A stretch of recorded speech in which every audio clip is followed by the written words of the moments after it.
I would love to start from the beginning of your journey music. Hmm. Um, where did your connection with jazz and the piano first come from? Um, so my grandfather, he sort of had a piano at home, and every single time that we visited, I obviously grew up in Wales, but my grandparents, well, loads of my family live in Basingstoke, which is just like a suburb outside of London. Every time I visited my grandparents, my granddad would always play for me, because he just loved it. He just sometimes just would go upstairs to kind of play by himself, just play piano upstairs. And then I would just kind of just follow him up and just sit on the floor and he just play these kind of like amazing pieces of music, I guess that nowadays I would probably be kind of like classified as um I guess like pub piano, like early stride kind of Yeah. thing. Um, but yeah, I mean, it was kind of he was the one who kind of like initially lit the spark, and then I had music on in the house all the time. Like my dad used to be a DJ. Oh wow. My mum used to play a little bit, but I mean, yeah, I basically fell in love with rock and roll when Yeah. I was really really young, and like through that I kind of found Jules Holland, who's like like he's one of my idols, someone I've looked up to for such a long time. And yeah, like he plays that kind of I guess from Jules and the rock and roll stuff, I kind of found like the more boogie woogie kind of stuff, which then led me to stride piano and to like I mean so basically it all kind of kicked off with my granddad, found rock and roll, and then I found boogie woogie, and then I found someone then like took me aside and said, look, if you really love this kind of music, if you love like boogie woogie and blues kind of music, you're gonna love Yeah. this guy called Oscar Peterson. So then, Okay. so then Yeah. my old piano teacher's partner, gave me a Night Train, and um, West Side Story on CDs, and I just played them. Yeah, it was no going back after that. Cool. And Joe, what was it about jazz specifically that pulled you in? I think it was. I mean, it was the groove, really. Yeah. It was. It Yeah. was. Yeah. It was the beat, and again, like it was just so similar to kind of the rock and roll music that I fell in love with. um that like just kind of made you move, especially the Oscar stuff, like because Oscar, like if you were to kind of mute the bass and the drums, Oscar would still have you dancing but just by himself, and I think it's the beat. I love the beat of the music. I think that's one thing that I'll never ever tire of. Yeah. And yeah, like, especially the kind of swing beat, because I don't know. Yeah, I wish I could kind of really explain what it was, but like it was just it was like I found it's just so addictive that I couldn't stop listening to it. Especially like it was track 4 on the Oscar Peterson album of West Side Story, where yeah Oscar plays his arrangement of Tonight, and it's so groovy. Remember, just like there's a real moment where Ed Thigpen, the drummer on the recording, changes from brushes to sticks. And it's like another level, completely blew my mind, blew me away. And it still does now, like I It put that still on does and I go, now. Yeah. yeah, yeah, exactly. That same bit, like, completely, blew me away. And I think, yeah, the thing that I kind of look for the most in jazz is the beat, really. Mm. Like the this sort of style of piano that I'm kind of most well, I've been really influenced by over the years is stride piano. And stride piano is basically like a piano player playing drums almost. So Yeah. it's Yeah. super percussive and I love the big band era for that as well, with like people like Sonny Payne and Sam Woodyard, the great big band drummers, Mel Lewis. Um, so yeah, basically the short answer is the beat. The beat. Yeah. And wow, wow, very exciting, Joe. And looking back now, what does jazz music mean to you at the moment? So looking back, coming from this experience that you have now, what is it the meaning that you keep inside within you when it comes to jazz? I think it's an art form that really allows you to express yourself. I think like I think after years and years of playing piano and playing gigs and practicing, and you kind of like that, those practices seep into everyday life. So like every day that you kind of live, like you're kind of improvising every day without knowing you're kind of doing it. Not, and not necessarily in a musical way, but in a kind of in a way that you live your life. Like I'm quite a spontaneous guy. And I Yeah. think I've become more spontaneous because I've just been practicing improvised music for quite a long time. So and I think yeah, yeah, I feel like it's a real honest opinion of where you're at on like per day, per hour. I used to come home Mhm. from school, and if I had a really bad day, I'd be playing in a particular way. If I had a really great day, I'd be playing in a particular way. My parents wouldn't even ask me how my day was because I just would throw down my bag and I'd just go and sit at the piano and just play. And they'd be like, "Oh, okay, cool. He's done rubbish in science again," or like, "Oh, the English teacher shouted him again," or he missed a sitter from 6 yards in football practice or something. Yeah. So yeah, I feel like it becomes part of you. It's something you can never you can never shed because yeah, it's kind of who I really identify in that kind of way of life now, like the improvised way of life. So Hmm. yeah, like I guess that really. Freedom, Yeah, yeah, yeah, Joe, for of you. course. Yeah. Yeah, yeah, yeah. Because Absolutely. Yeah, it freedom is is. one of the most common words that, Yeah, yeah, people, artists, and musicians use when it comes to yeah. jazz music. Why is that for you, Joe? Why freedom jazz? I think because because improvisation is such a Yeah. huge part of it. You don't like, I don't particularly read music very well. Like, I never I did some classical training, but like I didn't do very much. Like jazz was always the focus because of the freedom aspect, because of the improvisational aspects of it. So yeah, I just yeah, there's no one kind of telling you what you can and can't do when you're well, Mm. obviously within a certain context, but like yeah, I think you're kind of free to execute the ideas you would like to. I Yeah. think, yeah, obviously you can expand that to kind of literally free music, which is, there are no kind of chord sheets, there are no progression. You just express yourself. Yeah. And then you can express yourself over like American songbook tunes that have been performed millions and millions of times. So yeah, I think it is that. I think there's no one really telling you what you can and can't do with that. Obviously, like, Mm. again, like there's so many flaws to this, like to that argument from where I'm come from, because like if I can't improvise without having studied what improvising is in the art form that I kind of play, where Yeah. Yeah. I need to study chord sequences, I need to study chord and scale relationships in order to improvise like properly over certain things. I wouldn't just sit down and just have a go, like, and have a non-educated guess on how to improvise over something. So yeah, I think that's definitely one of the real kind of words that's associated with jazz, freedom, because you can just, you are free to execute the ideas you would like to do. Yeah. Yeah. And do you like that, Joe? Yeah, I do, yeah, yeah. I mean, yeah, I mean that's kind of yeah, like I don't use set lists anymore, and like when obviously I primarily tour with my own piano trio now, which is on Yes. Edition Records, as you know. Um, and we've spent so much time on the bandstand together now that like I'll write tunes, and like for instance, I've been on tour like a lot over the last kind of month or so.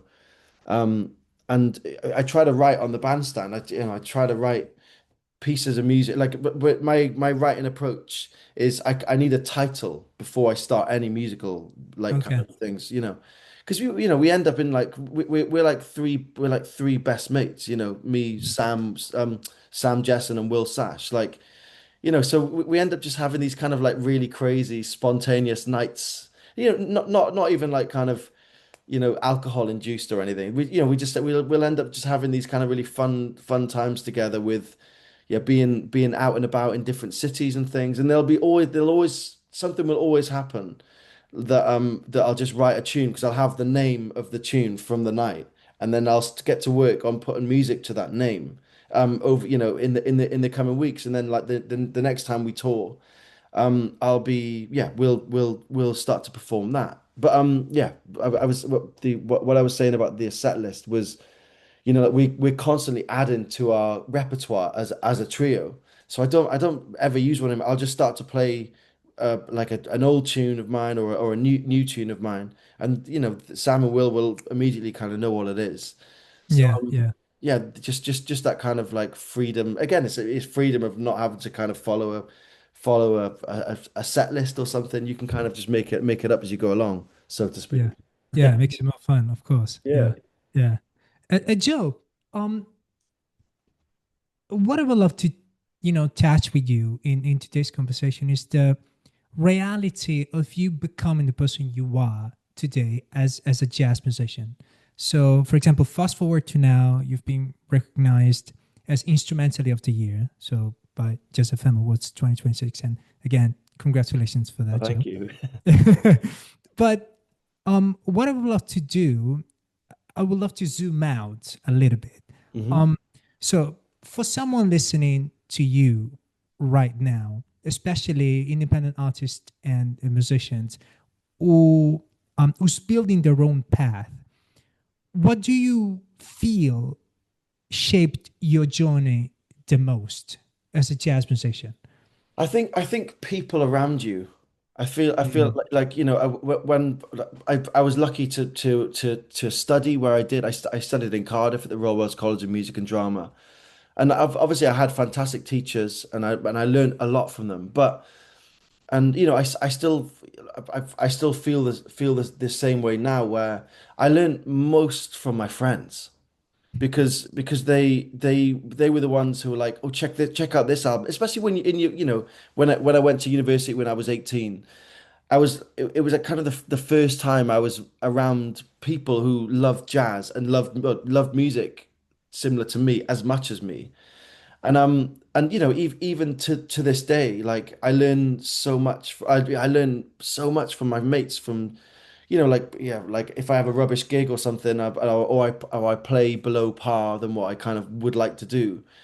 You know, like yeah, sometimes I'll be kind of like so focused on playing and improvising and stuff, but actually like the minute you kind of take your head up and you listen to what's going on, you know, they're feeding you ideas. And I think yeah, like in a non-practical way of playing music, because you know it was the same with having Brian, you know, this guy who gave me my first Oscar Peterson CD. Like this, you Okay. know, there was a series of these special people opening doors for you, you know, not necessarily the opening doors that lead to kind of like awards or whatever, but just you know, leading you into different possibilities. Like I'd never heard Oscar Peterson before, as I said, like it blew me away.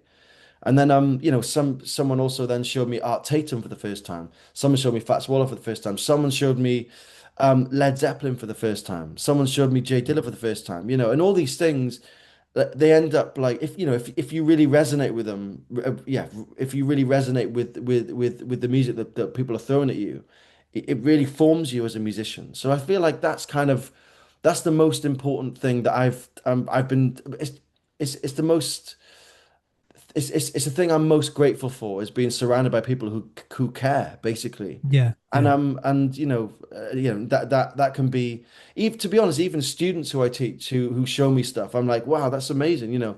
Like I don't like to have the mentality of like I'm your teacher, so I know everything that you don't. It's like it's we all have the same heroes. I'm just a bit further along than my students, you know.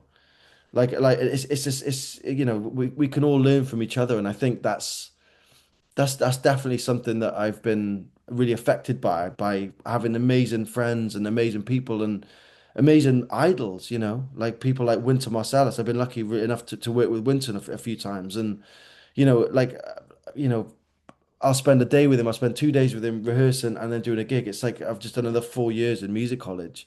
Same with you know, same with you know, working with you know, I work with Ray. You know, like I like co-wrote one of her songs, and I worked on her album with her. You know, played like she's completely changed the way I see music.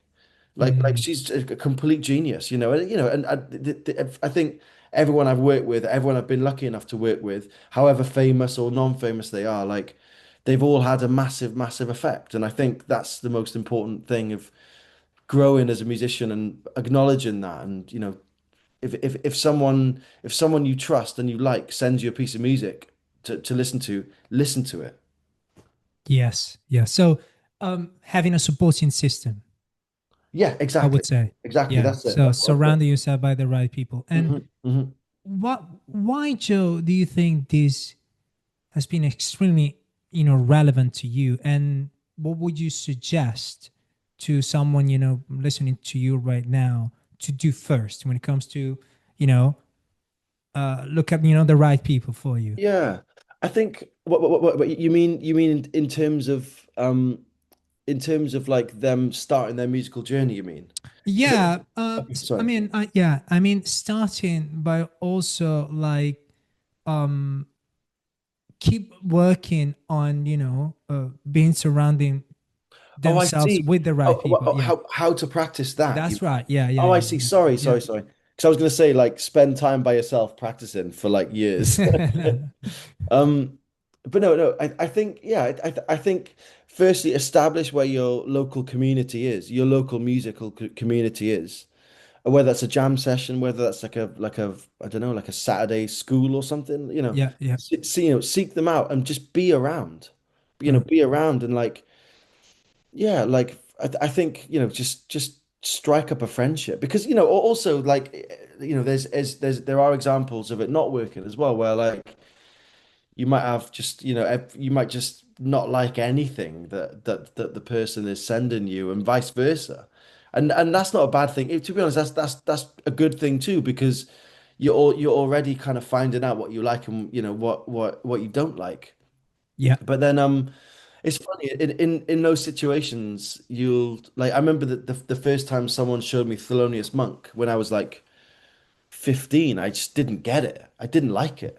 I was like, what is this? This is not for me, give me Oscar Peterson. Like, but then it's funny because like I took a long way around where I got into Duke Ellington and then someone then showed me an album, Money Jungle, which is the Duke Ellington trio album with Max Yeah. Roach Yeah. and Charles Mingus.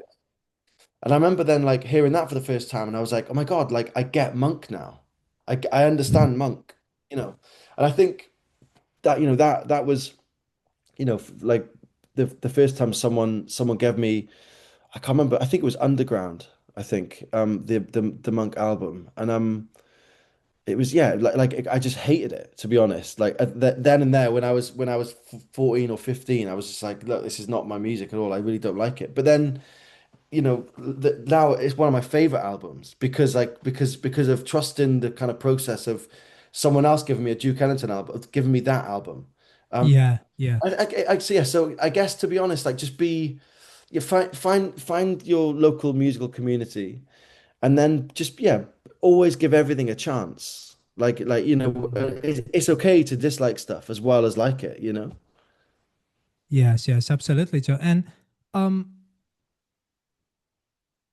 was there anything that so looking at your journey, Joe, was there anything that mattered more than you expected?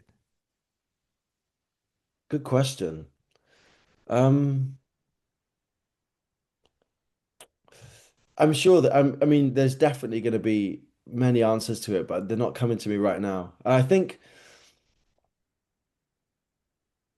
yeah, I mean to be honest, like it's probably like the kind of friendship thing. It's probably like realizing that like having for instance Brian Davis who gave me the Oscar Peterson CD. I was like Yeah. that like I can't believe how much that changed my life. Like this is absolutely insane. Like that was like a moment. That was like a life defining moment, or at least to now, you know. Um, and yeah, I feel like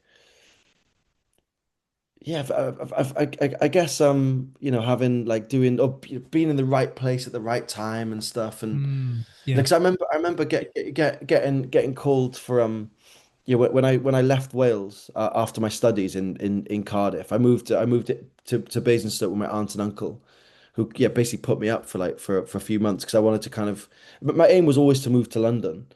And Okay. so it was like, yeah, I thought about New York for a little while, but then I was just like, I love living in the UK, I genuinely, and I love being so so close to Europe. I've always loved popping to Paris and going to Barcelona and these and Lisbon and um but yeah, like, I feel like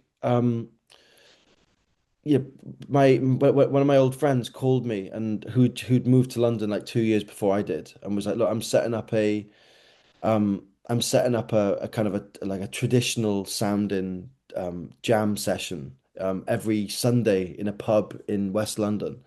Do you play stride piano? And I was like, I've got no work. I was like, just out of interest, when is the first gig? Yeah. And he was like, oh, it's not. I think the first one's gonna be in like a month's time or something. I was like, yeah, man, dude, like I'm your guy. I love stride piano. I never ever really listened to it before.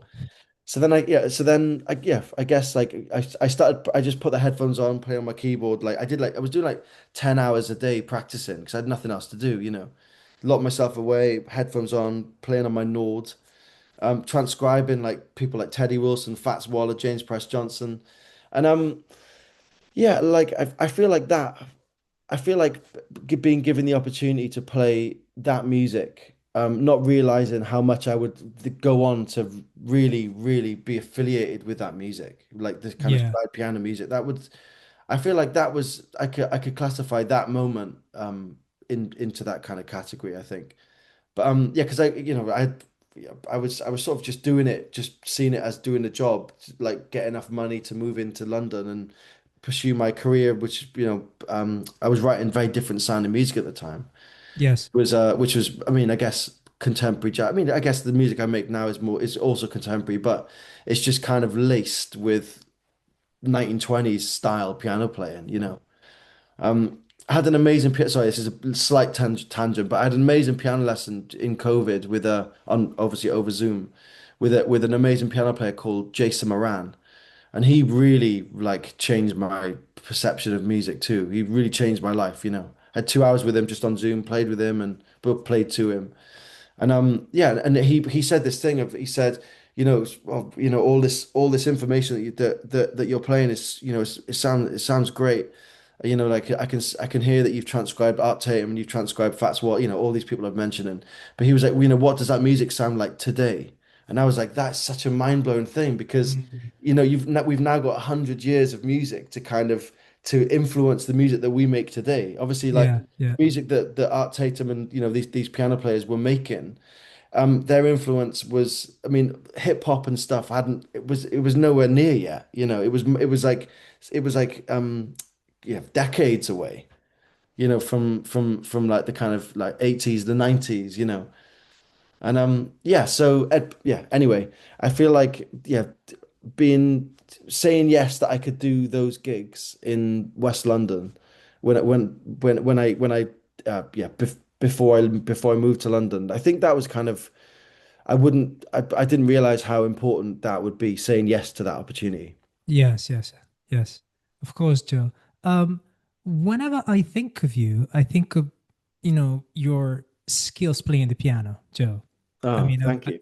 I would really love, to see you playing the piano live. I'm just, Well, watching your video. It's oh, really thank you, man. inspiring, to be honest. Oh, And thank you, man. something that I wanted to ask you is this, which is, strictly connected to, I mean, of course, your journey becoming, again, the jazz musician you are today. um, you are an incredible piano player, but what skills do you think matter the most that have nothing to do with playing your instrument? What in terms of like that fed music or fed me? You. I think um I remember, yeah, I remember having when I first started going to college, like in Cardiff, uh I remember kind of having to almost like change my personality something away from like who I really am. And then I felt like I had kind of had to do that a little bit even more so when I moved to London, especially kind of like I tried to like not maybe sound so Welsh like when I moved to London. It was like a conscious thing, and I think um I feel like I truly got better at what I did, and I feel like more like kind of rewarded artistically rewarded by embracing who you are as a person. Mm, And I feel like that was a really, really important thing. Like for instance, I love rock and roll. I never didn't tell anyone I like rock and roll when I was studying because I thought maybe that might seem like the music wasn't sophisticated enough to what the immediate pool of music that was being listened to was at that time. yeah, And but then yeah, when you sort of like start admitting that like, oh yeah, by the way, I really love like Led Zeppelin. I absolutely love yeah, like I love AC/DC. I love Oasis. I love yeah, Radiohead were always on the cusp because they were always kind of cool in both camps. Um, but yeah, yeah. So I feel like embracing and also football as well. Like I've like football as much as is as much a part of my life as music is, and I feel like. I've always been the football guy, but for me, like I've always kind of had like I've always collected t-shirts and like football shirts from whenever I go on tour and things, and that's one of my hobbies, I guess. And I never used to kind of, I mean, yeah, like, I guess I never used to make such a big deal about it when I was younger, and I feel like now, like I feel like you don't have any hurdles in the way of getting to where you want to go to when you're not pretending to be someone else. Because I kind of was mm, at the time, like, I mean, I wasn't completely different, but like I was definitely having to kind of change who I was a little bit, I guess. yeah, yeah, But now I'm like, I feel kind of like I wake up and I know who I am now. And yes, to be honest, like I do kind of like having to go through those kind of that the difficult journeys of growing up. yes, Like that's always going to kind of shape you as a person. So who you are, who you were as a person before you kind of like were a teenager or whatever. Obviously, you're going to be a different person in a way after, in your late teens and into your 20s. I mean, I'm 36 now, so and I kind of still feel like I'm growing up, especially musically, because yeah, of still got to course. practice every. I still have to practice every day. Still got to write stuff every day, and like with all the different experiences we have in life, that immediately has an effect on the music that you make as well.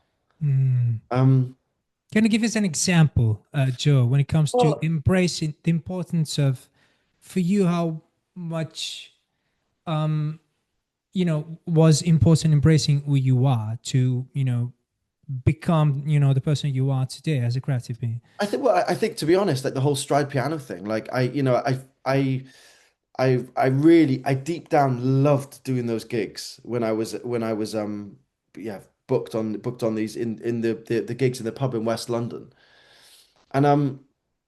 And I never told anyone about it. I thought it was really uncool. I thought that style of music was so uncool. Even though deep down I loved it so much. I was like, it's all I wanted to do. But then like now I'm like, I really love that music. So if I love it, I'm gonna play it. And again, I guess it's like, when it's especially when you kind of hit 30 or so, you kind of you kind of care a lot less about what people kind of think of you, I think. Mhm.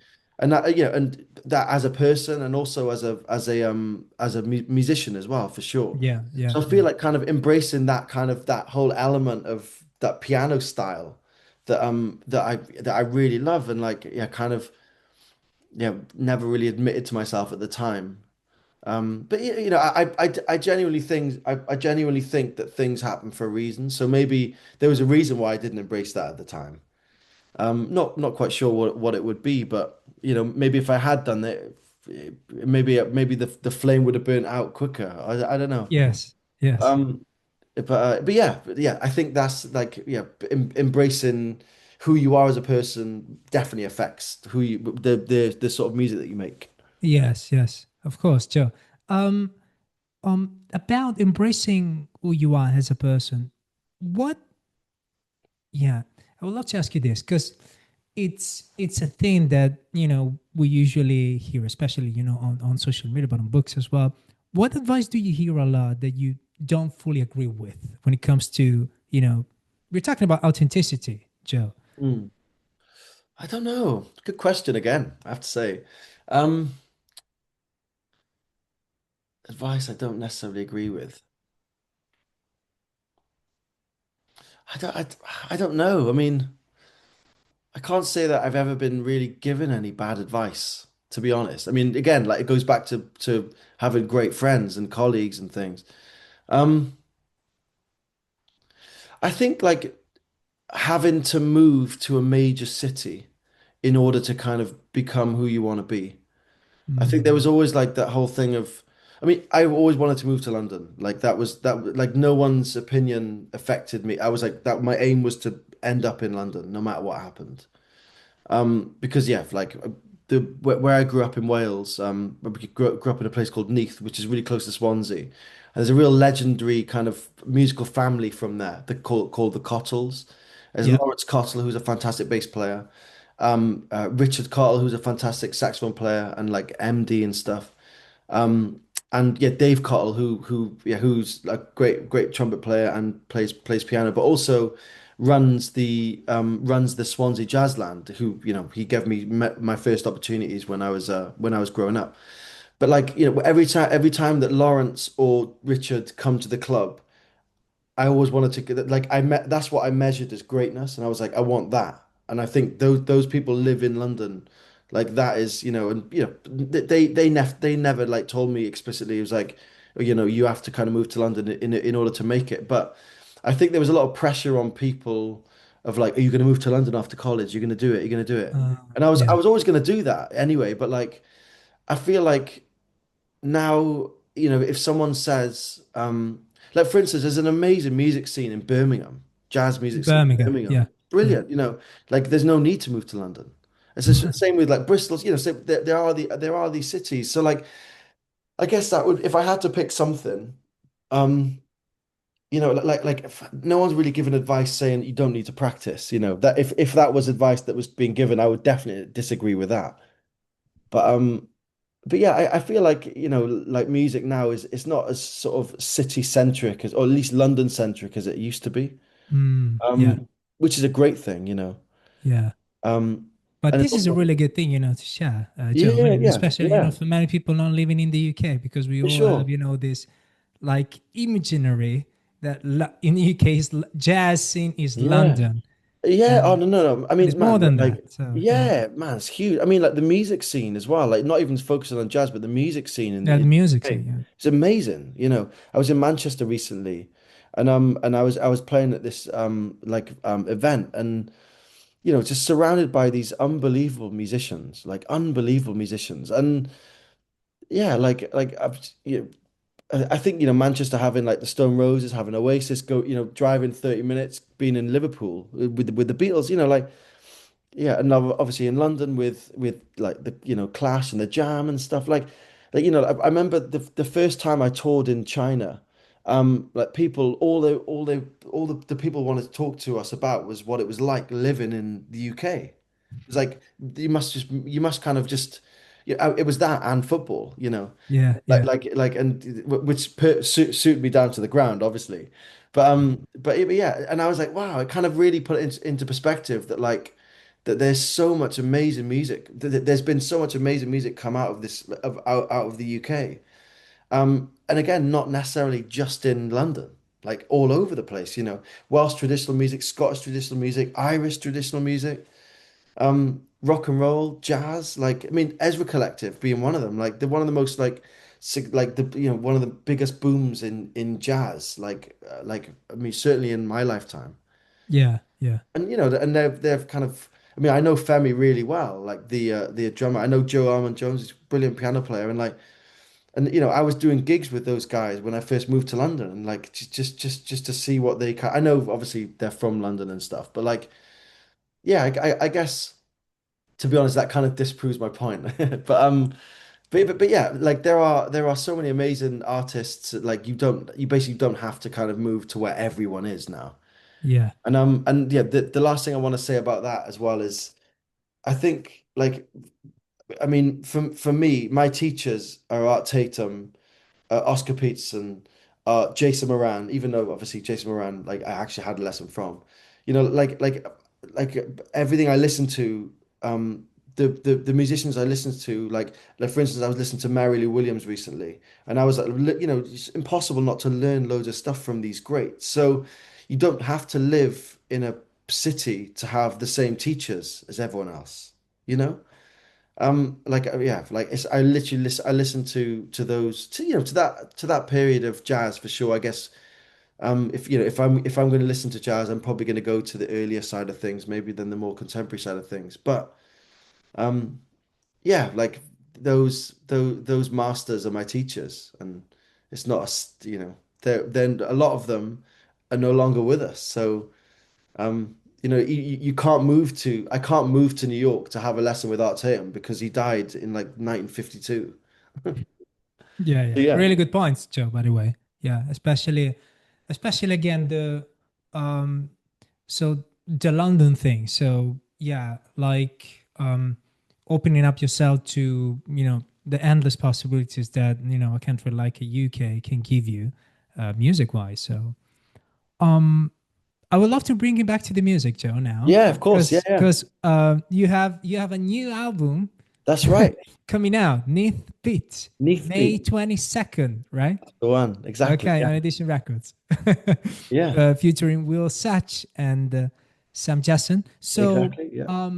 So for those who, let's say, don't know much about, your new album coming out, Joe, what listeners, can expect from this record, and what does this album represent for you at this stage of your career?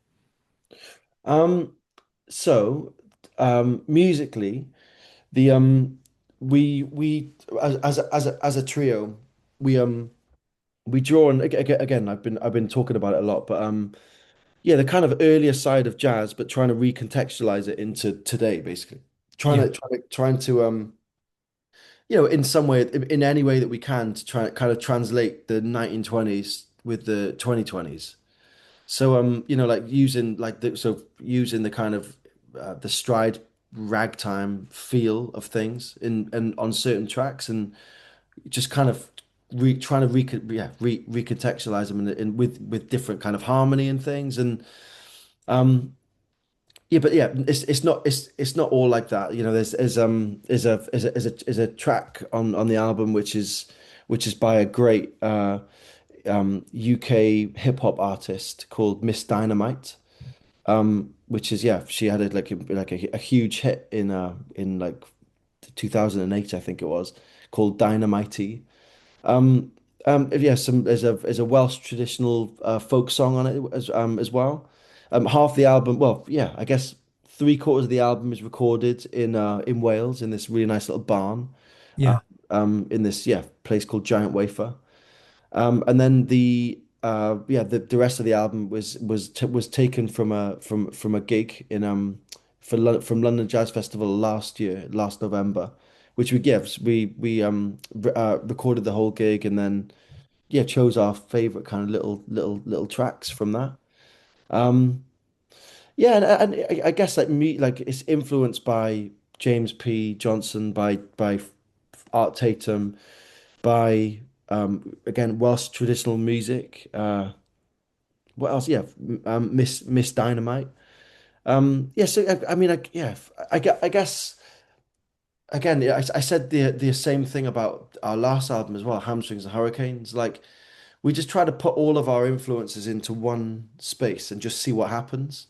Because yeah, it's especially the way that like Will plays and the way that Sam plays, like they don't really play in like the kind of traditional way of like or like the kind of like the normal way of playing jazz, I guess. Especially Sam. Sam's got a really unique sound. So whenever Sam, you know, improvises or like plays around with a beat, um, that quite often is like a little avenue that we'll go down that'll lead us to these kind of weird places where a lot of the time tunes come from. yeah, yeah. There's a tune in the album which is a dedication to melatonin, called Mellow Tony, which I had no idea what it was what the actual name of it was, but they kept saying it on the way back from China. So I was like, guys, sorry, who's Mellow Tony? They were like, oh, it's melatonin. So yeah, so again, like that's one example of like I wrote the tune on the way home from the flight. And yeah, and then yeah, and that that one, for instance, like I tried to write the melody by yawning. because I, trying because it's supposed to kind of leave you in this weird kind of state where you're tired, you're kind of falling asleep. Um, but yeah, I mean, it's a real mixed bag of stuff. But I guess jazz is obviously like the main thing that sort of ties it together. Um, and yeah, yeah. So I think releasing this album like 2 years, I think, yeah, well, a year and a half after we released our first one, Hamstrings and Hurricanes. It's yeah, the kind of aim is to basically we're still doing what we've been doing for quite a long time. Yeah. So and it's just an extension of the last one, really. I think Okay. like, we haven't gone in any crazy direction because this is I think like making music as honestly as we can is our real aim. So yeah, so writing these tunes on the road with Sam and Will and yeah, play improvising in the way that we do as a band. Still drawing influences from yeah, all the people I said, like as well as Ahmad Jamal, Oscar Peterson as well. And um yeah, like yeah, I feel like I'm sure like it's one of the best things about music is you there's something for everyone. I'm sure people will listen to it and not like it, but I'm sure I hope that people will listen to it and also like it as well. So yeah, I feel like just to gather some more fans, I guess, people to join the team. Yeah. And yeah, yeah, I guess. Yeah, to be honest, I don't really think about like a reason to release music. I really release music because I can't not release music. Like if I write something, it has to come out, like and it's not a lot of the time it's just for the pleasure of me, Sam, and Will, as opposed to some people can listen along if they want to, but if no one was listening, we'd still be doing it anyway. Mm, very interesting, Joe. Yeah, I think it's important, to highlight that as well. Um, I really enjoyed talking to you, Mm, Joe. And me too. there's something that I wanted to ask as we land, this plane. We've been, discussing about, the reality of your journey. So again, for someone, listening to today's conversation, to today's podcast episode, what would you want people to, for example, understand about the journey before they focus on the outcome? What would be the thing that you would love them to think of, to reflect on, based upon your experience? Mm. Um, I don't. It's quite a difficult one to answer, really. Um, I mean, yeah, firstly, I would like people to get something from the music. Yeah, To I mean, yeah, whether there's some tracks some tracks that they might skip, some tracks they might like. Um, but yeah, I mean, I guess it's a snapshot into what we sound like all the time. Like so like when like our gigs sound very similar to yeah, so yeah, actually yeah. If I'll try and reword it like this, I think imagine like we're playing, me, Sam, and Will are playing, and all the people who listen to it have opened the door and they've just put a head and they've just come and like sat down and they're watching us play. Like every time that door's closed, we're still playing, So I yeah, feel like, you can join us whenever you want to. I guess yeah. I guess I guess I would want people to kind of feel included with us. Okay, Think like, nice. like having like, you can if people listen to the music and they really like the music, they're welcome to come to a show and they're welcome to kind of be with us, Yeah, like yeah, of course. along with the journey. I guess like yeah, I guess I'd want people to feel included when listening to the music. That would be kind of it, really. Yeah, but there's also another side of the question. So thinking about what we discuss in terms of your journey in music, Joe, what would you want musicians, independent artists and musicians, to understand about journey, about becoming like the artist and musician they want to become before focusing on the outcome? Right. Well, I think like again, like being always be as honest as you can, Mm. musically, and like also like like I definitely the way I approach touring, the way I approach doing gigs, like promoters. and this is just the way that like, I kind of see it, but like promoters are in like they're part of the team as well, so like I think always be good to people who are providing you with opportunities. Mm, I think that's not necessarily. I'm not saying that you need to write them a Christmas card every Christmas and like go around with a bottle of wine. I'm just saying that like be because with every um every venue that accepts us to play in the venue, they've taken especially quite recently we've played in many new venues, and like they've all taken a chance by putting us on, and I really really appreciate that. We've like flown to different countries, and we're there because they've agreed to kind of, but obviously like there's always going to be negotiation, and there's always going to be like a middle ground met, but like I feel like being good to people, especially people in music, like the world is so small that yeah, like being, working together as a team when you can. I mean, I'm sure that there's scenarios that would disprove this anyway, but like, but my kind of outset, my mental kind of look on things is be good to people. And I think also like, I mean, maybe this is kind of a difficult thing to kind of to put forward, but like, I feel like I started to learn more about music when music wasn't just the forefront of everything I did. Like for instance, again, like what we're saying about football, saying about like I'm really into cooking, and I'm really into like I've got other hobbies, and I feel like having the hobbies, not just being behind the piano all the time, that really helps me develop as a person as well. Because like the more you develop as a person, the more you develop as a musician.